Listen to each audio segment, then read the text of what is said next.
Doğu Türkistan'da Çin yönetimi 9 Uygur, 1 Kazak ve 1 Tungan'ı sosyal medyada radikal ve aşırılıkçı içeriğe sahip video paylaşmak suçlarıyla tutukladı. Ancak henüz videoların içeriğinin ne olduğuna dair bir bilgi paylaşılmadı.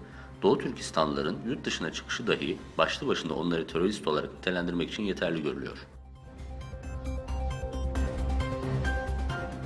Doğu Türkistan'daki Çin yönetimi 11-17 Kasım tarihleri arasında Doğu Türkistan'daki kurum ve işletmelere Çin'in iç bölgelerinden 1755 kişiyi istihdam edeceğini duyurdu.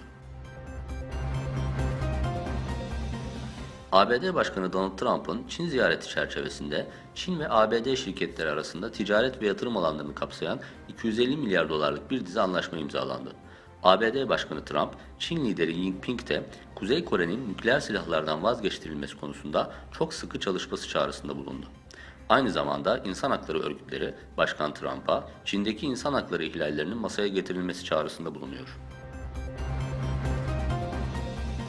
Yıldırım ve Pence görüştü. Başbakan Binali Yıldırım ile ABD Başkan Yardımcısı Mike Pence Beyaz Saray'da görüştü.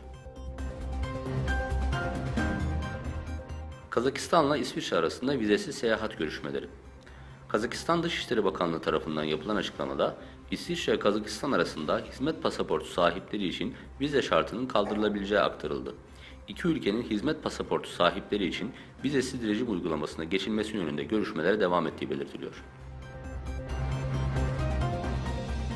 Eylül 2016'dan bu yana kontrolsüz bir şekilde yol alan Çin'in ilk uzay istasyonu Tiangong-1'in düşüş rotası üzerinde yapılan tahminler İspanya, İtalya ve Hindistan'ın yanı sıra Türkiye'de de risk altındaki ülkeler arasında gösteriyor.